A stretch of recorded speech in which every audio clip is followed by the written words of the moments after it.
జక్రాన్పల్లి మండల కాంగ్రెస్ కార్యకర్తల ముఖ్య సమావేశం.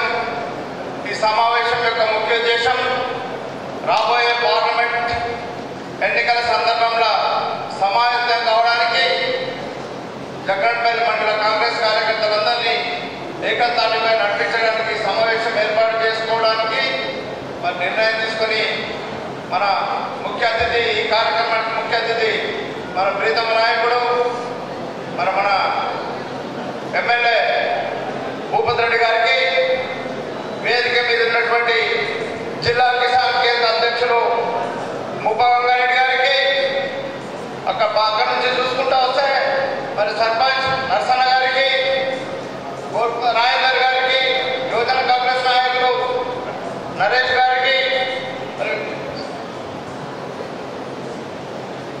ఈ మండలానికి సంబంధించిన వేరే వివిధ మండలానికి వచ్చిన సొసైటీ చైర్మన్లు అందరికీ, మరి మాజీ మండలాధ్యక్షులు అనంత్ రెడ్డి గారికి, సహోదరులు విసిఎంఎస్ చైర్మన్ మాజీ సాయిరెడ్డి గారికి, మరి ఇక్కడ నుంచి చూసుకుంటూ వస్తే వేదిక మీద చాలా మంది సహోదరులు ఉన్నారు. లింగం డిసిఎంఎస్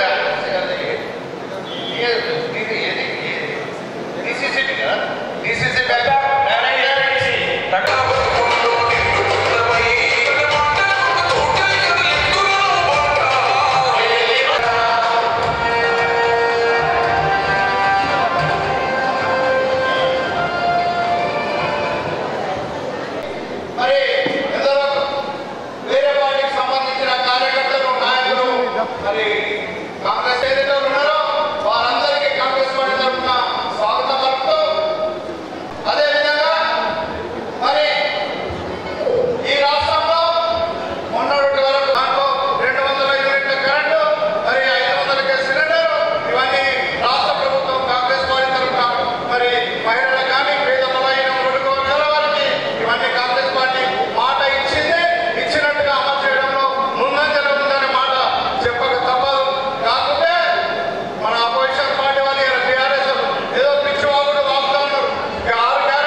ఎంపీపీ అధ్యక్షులు రాజన్న గారికి, అనంత్ రెడ్డి గారికి, అలాగే జిల్లా నుంచి వచ్చిన పెద్దలు ముప్పాగారెడ్డి రెడ్డి గారికి, అలాగే పెద్దలు శేఖర్ గౌడ్ గారికి, పెద్దలు తారాచంద్ గారికి, నరేష్ గారికి, రాజేంద్ర గారికి, నర్సారెడ్డి గారికి, రమణారెడ్డి గారికి, విద్యాసాగర్ ముఖ్యంగా పెద్దలు ప్రొఫెసర్ విద్యాసాగర్ గారికి, అలాగే రమేష్ గారికి, రవీంద్ర గారికి, మరి మిగతా అందరికీ పేరు పేరున అందరికీ నమస్కారం. యాదగిరి గారికి, లింగం ప్రసాద్ గారికి పేరు పేరున అందరికీ నమస్కారం చేస్తూ ఈ కార్యక్రమం పాల్గొంటున్న కాంగ్రెస్ కార్యకర్తలందరికీ, మహిళలకు, యువకులకు, పెద్దలకు అందరికీ మరి పత్రికా విలేకరుల నాయకులు నమస్కారం తెలియజేస్తూ మరి రాబోయే మే 13 నాడు ఎంపీ ఎలక్షన్ ఉంది. మరి గతం నుంచి ఎన్నో ఎలక్షన్ చూసుకుంటూ వస్తున్నాం. డిఫరెంట్ గా జరుగుతుంది మన నిజామాబాద్ ఎలక్షన్. ఎందుకంటే పోయిన ఎలక్షన్ లో కవితని ఓడగొట్టాలంటే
మన పార్లమెంట్ అభ్యర్థి పెద్దలు మా ఎమ్మెల్సీ గారు జీవన్ రెడ్డి గారు ముఖ్య అతిథిగా వచ్చారు.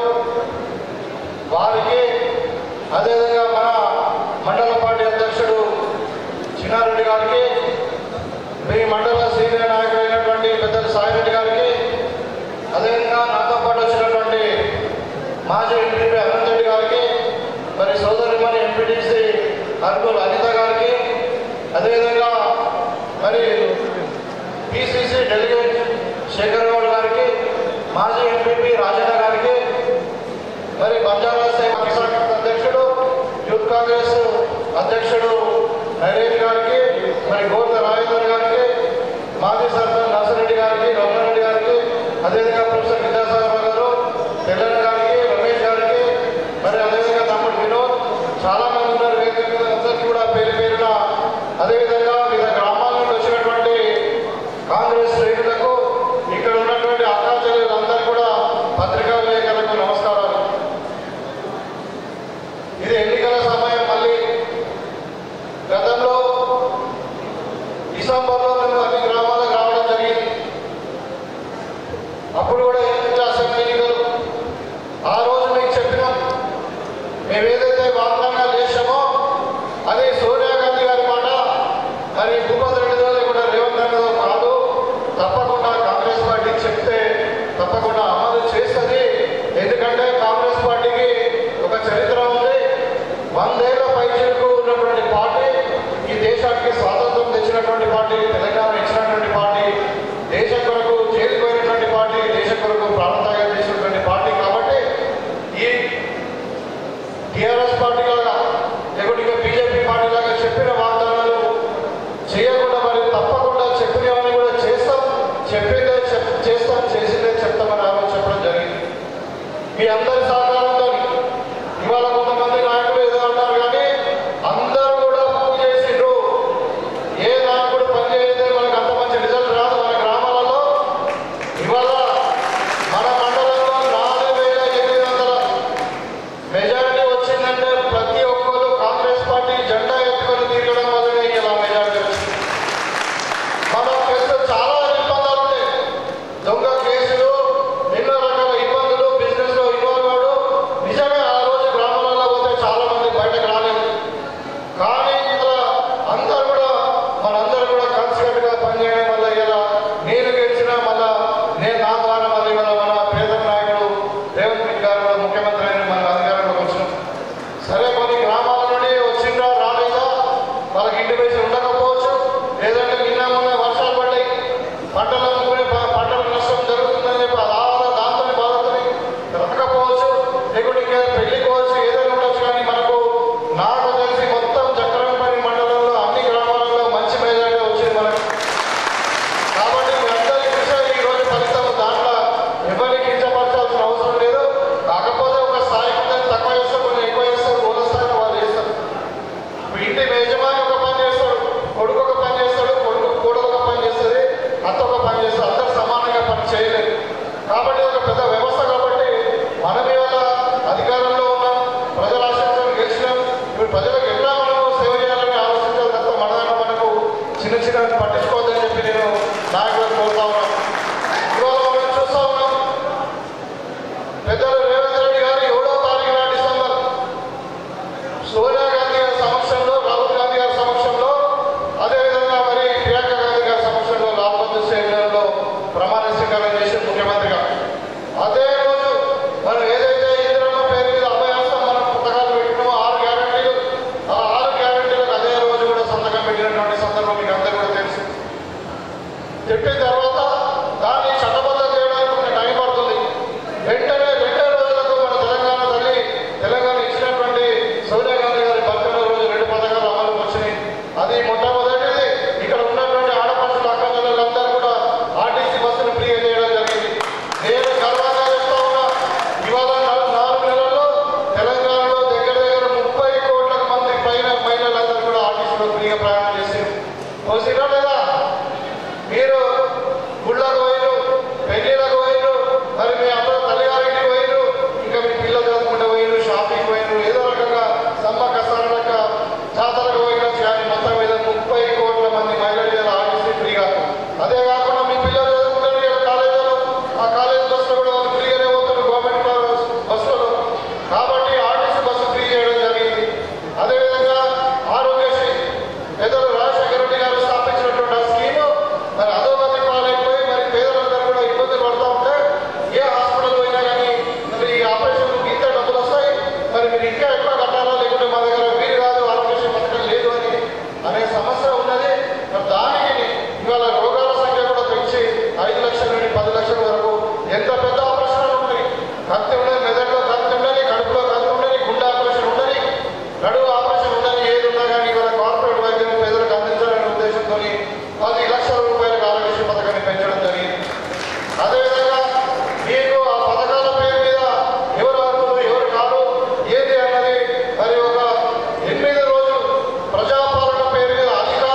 ఎన్నికల కోడ్ తర్వాత ఖచ్చితంగా చేస్తాం, కొన్ని రోజులు టైం పట్టినా కానీ.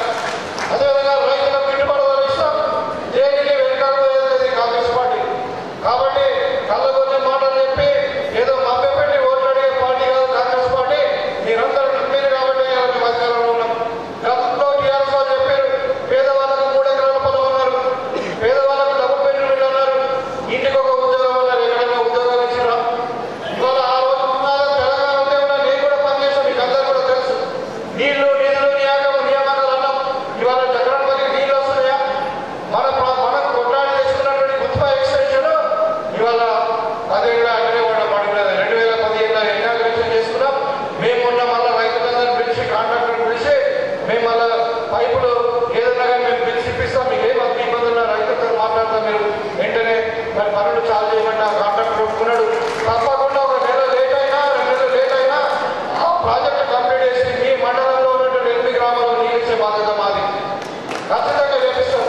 అదేవిధంగా ప్రాణహిత చేవేళ 21 ప్యాకేజీ ఇప్పుడు మన పెద్దలు సుదర్శన్ రెడ్డి గారు ఇరిగేషన్ మంత్రిగా ఉండే, అదేవిధంగా పెద్దలు రాజశేఖర రెడ్డి టైంలో 80% కంప్లీట్ అయినటువంటి ప్రాజెక్టులు రీడిజైనింగ్ పేరు మీద వాళ్ళ 3,000 కోట్లకు ఇచ్చి 10 సంవత్సరాల క్రితం ఒక కుండ కూడా నీళ్ళు ఇయ్యారు మనకు.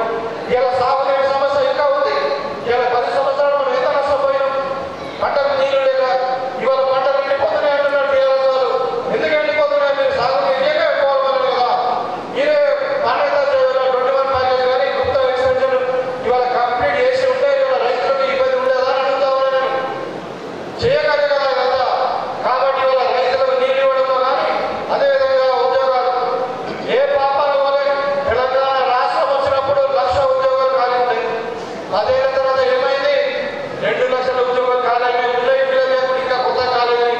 ఇవాళ డేటా ప్రకారం ప్రభుత్వ లెక్కల ప్రకారమే 2 లక్షల ఉద్యోగాలు ఖాళీ. మరి ఇవాళ కాంగ్రెస్ పార్టీ రాగానే మీకు 30,000 ఉద్యోగాలు వెంటనే నామినేట్ చేసే 3 నెలలే. ఎన్ని 30,000 ఉద్యోగాలు నామినేట్ చేసి 3 నెలలే నామినేట్ చేసిన ఘనత కాంగ్రెస్ పార్టీకి. అదేవిధంగా నిధులు అంటున్నారు. ఇవాళ మనం చూస్తా ఉన్నాం, మన చక్రాలపల్లి ప్రతి గ్రామంలో మేస్త్రీలు ఉంటారు, ఇల్లు కడతారు. వాళ్ళు ఎక్కువ చదువుకోరు, వాళ్ళు ఇంటర్మీడియట్ ఎస్ఎస్ చదువుకుంటారు, ఇంజనీర్ కాదు వాళ్ళు. వాళ్ళు కట్టిన ఇల్లే 50 సంవత్సరాలు ఉంటారు.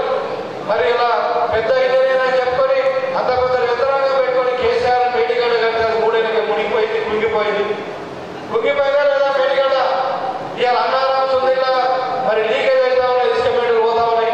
ఇవాళ 30 టీఎంసీల నీళ్లు ఇవాళ ఉండాల్సిన రైతులు అందాల్సిన నీళ్ళు ఇవాళ సముద్రం పాలైంది. 1,00,000 కోట్లు గంగపాలు వేసేది కేసీఆర్ అవినీతిపరుడు. మరి ఇవాళ అన్ని కూడా రైతులకు నీళ్ళు ఇవ్వాలి, మరి పంటలకు గిట్టుబాటు ధర కూడా ఇంతకుముందు ఇవ్వాలి. ఇవాళ మాట్లాడుతున్నారు పంటలు రైతులు ఆదుకోరా. మనం గతంలో చూసాం 10 సంవత్సరాల కేసీఆర్ గవర్నమెంట్ లో ఎక్కడన్నా రైతులకు ఏదైనా లాభం జరిగిందా? మరి రైతు బంధు పేరు మీద ఉన్న స్కీమ్లన్నీ కంప్లీట్ బంద్ చేసేసారు. రైతులకు పంట బీమా లేదు, రైతులకు డ్రిప్ ఇరిగేషన్ లేదు, పంట మురుగులకు సబ్సిడీ లేదు, విత్తనాలకు సబ్సిడీ లేదు, ఎరువు మీద సబ్సిడీ లేదు. ఇట్లా అన్ని కూడా ఎత్తేసి రైతులను నిట్టేసి ముంచినటువంటి పార్టీ కేసీఆర్ పార్టీ.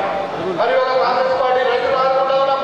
మన వడ్లు మనకు అక్కడ వారాలు వచ్చి మన వడగండ్ల వారం వచ్చి వడ్లు రాకపోతే అధికారులకు చెప్పి తెల్లలు సర్వే చేయించి ఇవాళ ఎన్నికల కోడ్ ఉంది కానీ ఎకరానికి 10,000 రూపాయలు ఇస్తామని చెప్పి ప్రకటించండి, తప్పకుండా ఇస్తాం. కేసీఆర్ చెప్పిండు 10,000 రూపాయలు ఇస్తామని చెప్పి ఇచ్చిందా? ఇవ్వలేదు. ఈ విధంగా దళిత బంధు అన్నారు, గిరిజన బంధు అన్నారు, బీసీ బంధు అన్నారు, గృహలక్ష్మి అన్నారు. మేము ఆ రోజు ఎన్నికల్లోనే చెప్పినాం ఇవన్నీ బంధులు కూడా బంద్ అయితే మీకు రావు, మీరు ఆహ్వానం పడకండి అని చెప్పినాం. అదే జరిగింది. ఇవాళ ఎవరికైనా మన దళిత బంధు వచ్చిందా? రాలే. ఇవాళ వస్తాయి, ఇందులో ఇళ్ళే వస్తాయి. ఇవాళ వస్తే మరి ఎస్సీ కార్పొరేషన్ వల్ల ప్రతి ఇంటికి వాళ్ళకి కావాల్సిన వసతులు అన్నీ వస్తాయి, ప్రతి పిల్లవానికి ఉద్యోగం వస్తుంది. ఆ విధంగా మనం ఇవాళ కాంగ్రెస్ పార్టీకి చెప్పినని చేసుకుంటూ ముందుకు పోతుంటే ఇవాళ టీఆర్ఎస్ వాళ్ళు మరి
అట్లా ఇదారు ఇట్లా ఇదారు మేము కూల్ చేస్తాం మరి ఇట్లా కూడా చేస్తాం. ఒక గవర్నమెంట్ ప్రభుత్వం ప్రజలు ఎన్నుకున్నటువంటి ప్రభుత్వాన్ని ఇలా బీజేపీ టీఆర్ఎస్ కలిసి బీజేపీలో 8 మంది ఎమ్మెల్యేలు ఉన్నారా వాళ్ళంటే ప్రభుత్వం కూలిపోతుంది అంటారు ఎన్నికల తర్వాత. వీళ్ళంటే 39 మంది వీళ్ళంటే ప్రభుత్వం కూలిపోతుంది అంటారు. అంటే ఏం చేస్తారు? మీ ఇద్దరు కలిసి కుట్రలు అవుతారా? మీ ఇద్దరు కలిసి కాంగ్రెస్ పార్టీ ప్రజలతో ఎన్నుకున్నటువంటి ప్రభుత్వాన్ని కూలగొడతారా? ఇదేనా మీరు చేసే పని? మరి ఎట్లా కూలగొడతా చెప్పండి. ఇక ఏం మాత్రం ఉండదు నేను చెప్పి నేను అడుగుతాను.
పార్టీ కావాలా, ఇలా రకరకాలుగా చెప్పుకుంటూ పోతే ఇవాళ ఎన్నో ఉన్నాయి. ఈ విధంగా మేము చెప్తా ఉన్నాం, మీకు ఖచ్చితంగా కాంగ్రెస్ పార్టీ చెప్పిందని కూడా చేస్తుంది. ఇవాళ మహిళలు ఉన్నారు ఇక్కడ, స్వశక్తి పథకం కింద మనం మనం చూసాం. లక్ష కోట్ల రూపాయలు ప్రతి మహిళా సంఘానికి 10 లక్షల చొప్పున ఇస్తామని చెప్పినాం. మీ మార్కెటింగ్ ఫెసిలిటీ కూడా ఇస్తామని చెప్పినాం. కేసీఆర్ అన్నాడు, ఏమన్నాడు, 10 లక్షల రూపాయలు ఇస్తా అన్నాడు, మిత్తి కడతానని ఇచ్చిన మిత్తికి ఇప్పుడు మొత్తం మీరు అప్రూపాలు అయిపోయారు. మరి కాంగ్రెస్ పార్టీ మహిళా స్వశక్తి పేరు మీద మీకు ప్రతి సంఘానికి 10 లక్షల రూపాయలు 0 వడ్డీతో ఇస్తుంది. అదేవిధంగా ఇవాళ ఏదైతే పెడుతున్నామో ఒక్కొక్క మహిళా పేరు మీద 1 లక్ష రూపాయలు సంవత్సరానికి మేము డిపాజిట్ చేస్తామని చెప్తున్నాం. ఇవాళ రాహుల్ గాంధీ గారు మొన్న 5 గ్యారెంటీల పేరు మీద మనం ప్రకటించుకున్నాం. ఇలా చెప్పిన రైతుల రుణమాఫీ, రైతుల గిట్టుబాటు ధర, యువకుల ఉద్యోగాలు, ఇవన్నీ మనం బతుకు కావాలి. కానీ మనకి ఏదో దేవుడి పేరు మీద అక్షంతలు పంపించి ఓట్లాడుతామంటే మనం మళ్ళీ మోసపోతాం. ఇవాళ కొత్తగా కాదు, మనం 10 ఏళ్ళ నుంచి చూస్తూనే ఉన్నాం. బీజేపీ గవర్నమెంట్ ఇదే మోడీ గారిని 10 సంవత్సరాల నుండి చూస్తూనే ఉన్నాం. ఇక కొత్తగా ఒరిగేదే లేదు. ఏం ఒరుగుతారంటే మళ్ళీ అధికారంకి వస్తారు, రాజ్యాంగం మార్చేస్తారు, ఉన్న రిజర్వేషన్లు పోతాయి, ఉన్న భారతదేశంలో కూడా ప్రభుత్వ ఆస్తులన్నీ కూడా అమ్మకానికి పోతాయి తప్ప ఇంకా దేశానికి ఒరిగేదేం లేదు. దయచేసి మీరంతా కూడా చక్రాల పైన మండలం అంటే మరి రాజకీయంగా చాలా చైతన్యమైనటువంటి మండలు, చాలా అభివృద్ధి చెందినటువంటి మండలు, అగ్రికల్చర్ కానీ అన్ని రంగాలు. మీరు ఇక్కడ లీడ్ తీసుకొని మన మొత్తం నియోజకవర్గంలో అత్యధికంగా చక్రాలపల్లి మండలంలో లీడ్ ఇస్తే అటువంటి శక్తి మీకు ఉంది. కాబట్టి ఇవాళ నేను ఇక్కడ వచ్చినటువంటి కార్యకర్తలు, నాయకులందరూ కూడా ఒకటే విజ్ఞప్తి, నా ఎన్నికల్లో ఎట్లా పనిచేసారు, ఇంకా ఒక వారం రోజులు అయితే పనులు అయిపోతాయి. మనకు కూడా మీరు ఒక 20 రోజులు ఇంటింటికి తిరిగి రాహుల్ గాంధీ గారు అనౌన్స్ చేసినటువంటి ఏదైతే 5 గ్యారెంటీలు ఉన్నాయో అవన్నీ కూడా కనుగోలు తీసుకోవాల్సిన అవసరం. తీసుకపోయి వాళ్ళకి ఎక్స్ప్లెయిన్ చేయాలి, తీసుకపోయి పేపర్ ఇచ్చుడు కాదు, వాళ్ళకి ఎక్స్ప్లెయిన్ చేయాలి, వాళ్ళని అర్థమయ్యేటట్టు చెప్పి వాళ్ళని మనం బూత్ వరకు తీసుకొచ్చి ఓటేపించుకునేంత వరకు కార్యకర్తలందరూ కూడా కష్టపడండి. ఇవాళ కొత్త వాళ్ళు ఉండొచ్చు, పాత వాళ్ళు ఉండొచ్చు, ఎవరినైనా కానీ అందరినీ మేము కడుపులో పెట్టుకుంటాం. కాకపోతే పాత వాళ్ళకు కొంచెం ఎట్లా మా కష్టకాలంలో ఉన్నారు, ఎన్నికల ముందు పనిచేసింది కాబట్టి వాళ్ళకి గుర్తింపు ఎక్కువనే ఉంటుందని చెప్పి ఈ సందర్భంగా తెలియజేసుకుంటూ, మీరు అందరూ కూడా గట్టిగా పనిచేయాలి. మన పెద్దలు జీవన్ రెడ్డి గారిని మరి అఖండ మెజార్టీతో గెలిపించాలి. ఎందుకంటే ఆయన ఒక అడ్వకేట్, ఒక 5 సార్లు ఎమ్మెల్యే, మాజీ మంత్రివర్యులు. మరి ఆయనని మనం పార్లమెంట్కి పంపిస్తే మనకు లాభం అయితే మన పక్షాన్ని కొట్లాడతాడు. ఇలా 65 పంపించి చూసిన అయిందా, ఇక గోవర్ధన్ 10 ఏళ్ళు గెలిపించిన అయిందా. మరి మన జీవనాన్ని ఒకసారి చూద్దాం. మనం అప్పుడు మన కొరకు కొట్లాడకుండా అప్పుడు చూద్దాం. కానీ ఖచ్చితంగా పనిచేస్తాడు, 100% 100% నాకు నమ్మకం ఉంది. కాబట్టి జీవన్ రెడ్డి గారిని భారీ న్యాయంతో గెలిపించుకుందామని చెప్పి కోరుకుంటూ సెలవు తీసుకుంటా ఉన్నాను. జై కాంగ్రెస్, చేతి గుర్తుకే, చేతి గుర్తుకే. ధన్యవాదాలు. Thank you sir. అర్బన్ కేంద్రంగా మన చక్రాలపల్లి మండలం చెందినటువంటి కార్యకర్తల సమావేశ నిర్వాహకులు, మీ అందరి ప్రియతమ నాయకులైనటువంటి కార్యక్రమ ముఖ్య అతిథులు, స్థానిక శాసనసభ్యులు మిత్రులు భూపతి రెడ్డి గారు, మండల కాంగ్రెస్ అధ్యక్షులు మిత్రులు చిన్నారెడ్డి గారు, మా మిత్రులు సాయి రెడ్డి గారు, కిసాన్ సంఘ అధ్యక్షులైనటువంటి మిత్రులు ముక్కల గంగారెడ్డి గారు, మిత్రులు విద్యాసాగరరావు గారు, నలుగురు గ్రామ సర్పంచ్ గారు, స్థానిక ఎంపీటీసీ గారు, ఇంతవరకు బాధ్యతలు నిర్వర్తించినటువంటి మాజీ మండల ప్రజా పరిషత్ అధ్యక్షులు, వేదికను అలంకరించినటువంటి వివిధ హోదాల్లో ఉన్న కాంగ్రెస్ నాయకులు, ముఖ్యంగా చక్రాలపల్లి వివిధ గ్రామాల నుండి తరలి వచ్చినటువంటి కాంగ్రెస్ కార్యకర్తలు, అభిమానులు, మా తల్లులు, ఆడబిడ్డలు, రైతు సోదరులకు అందరికీ హృదయపూర్వకంగా నమస్కారం చెప్తూ, మొన్నటి శాసనసభ ఎన్నికల్లో మీరందరూ కూడా చెప్పండి, నేను ఆనాడు తెలంగాణ రాష్ట్ర ఏర్పాటు ఉద్యమ సమయంలో మరి రాష్ట్ర ఏర్పాటు ఉద్యమ ఆకాంక్షతోని ఉద్యమించి మరి రాష్ట్రం ఏర్పాటు తర్వాత మనం ఏది ఉద్యమ ఆకాంక్ష నెరవేర్చబడ దొరుకుతుందని భావించినమో, 2 పర్యాయాల అధికారానికి వచ్చిన ఉద్యమ ఆకాంక్ష నెరవేర్చబడలేకపోవడంతో మొన్నటి ఎన్నికల్లో మార్పు కోరుతూ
వ్యవసాయ ఉత్పత్తుల మద్దతు ధర చట్టబద్ధంగా కల్పించాలంటే సాధ్యం కాదన్నాడు.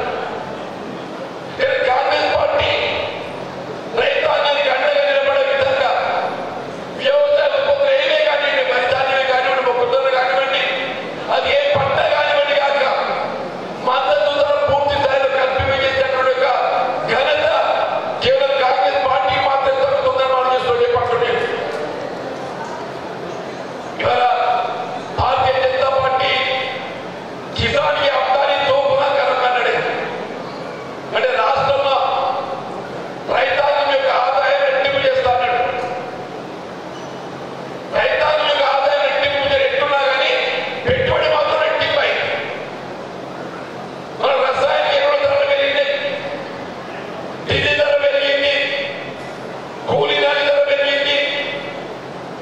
మరి వ్యవసాయ ఉత్పత్తుల ధరలు మాత్రం ఏదైతుందో కేవలం నామమాత్రంగా చెప్పండి. నేను ఆనాడు ఏదైతుందో 2004లో వరి ధాన్యం ఏదైతుందో 450 రూపాయలు క్వింటల్ ఉండేది 2004లో. మనం 4 నుండి 14 వరకు అధికారంలో ఉన్నాం యూపీఏ ప్రభుత్వం. రాష్ట్రంలో కాంగ్రెస్ పార్టీ 10 సంవత్సరాలలో 450 రూపాయల క్వింటల్ వరి ధాన్యం 1355 నిజామాబాద్. అంటే ఎంత 3 రెట్లు పెరిగింది. 450కి 1350. ఇవాళ ఆ లెక్క చూస్తే 1350 కనీసం 3000 ఉండాలి. లభించేది ఎంత 2200. మనకి ధాన్యానికి మద్దతు సరిపోవడం లేదు. దీనికి అదనంగా ఏదైతుందో మద్దతు సమకూర్చా. రైతులకు రుణమాఫీ చేయాలి, రుణమాఫీ చేయాలంటే ఇదే భారతీయ జనతా పార్టీ ఏమంటది? రైతులకు రుణమాఫీ చేస్తే సూపర్ పోతాయి. ఆశ్చర్యం చూడండి.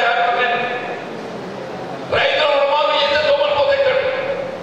మరి అదే బడా వ్యాపారవేత్తలు, పెట్టుబడిదారు వర్గాలు, అంబానీ అన్నటువంటి వారికి ఏదైతుందో ఒక ఎన్పిఏ అకౌంట్ నెపంతో వారు చెల్లించాలి లక్షల కోట్లు. వారికి అప్పు మాఫీ చేస్తే వారు సుమనులు కాదే.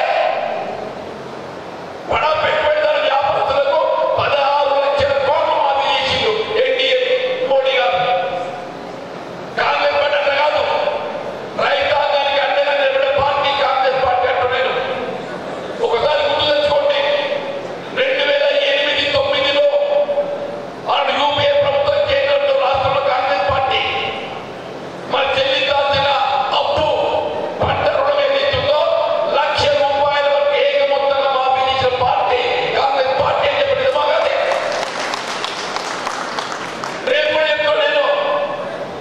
మొన్న ఎన్నికల్లో మనం 2 లక్షల రూపాయల వరకు రుణం అప్పు మాఫీ చేద్దని చెప్పి పేర్కొన్నాం. ఇది రాష్ట్ర ప్రభుత్వం ఏదైతుందో గౌరవ ముఖ్యమంత్రి రేవంత్ రెడ్డి గారు రైతు చెల్లించాల్సిన అప్పు ఏదైతుందో రైతు చెల్లించవలసిన అవసరం లేకుండా మన చెల్లించాల్సిన అప్పు ఏదైతుందో బ్యాంకుల నుండి ప్రభుత్వం బదలాయింపు చేసుకుంటుంది. ప్రభుత్వం బ్యాంకు పూచి కట్టుకుంటుంది. మన అప్పు చెల్లించవలసిన అవసరం లేకుండా రేపు ఖరీదు పంట నాటికి ఏదైతుందో మరి కొత్త రుణం కల్పించబోతుంది కాంగ్రెస్ పార్టీ అని చెప్పి మనం చేస్తూ చెప్పండి. ఇది కాంగ్రెస్ పార్టీ ఆలోచన విధానం. ఎవరితో భారతీయ జనతా పార్టీ మిత్రులు అరవింద్ గారిని ఈ రాజకీయ పార్టీ ఏం చేస్తుంది? రైతాంగాన్ని రుణమాఫీ చేయడానికి ఈ పార్టీ నిలబడి ఉందని చెప్పి అడుగుతున్నాను. నువ్వు కనీసం మద్దతు ధర కల్పనకు కట్టుబడి ఉండవు, రుణమాఫీ చేయడానికి కట్టుబడి ఉండవు. పెట్టుబడి ఏదైతుందో రెట్టింపై పడింది. పెట్టుబడి ఎంత పెరిగిందన్న 2000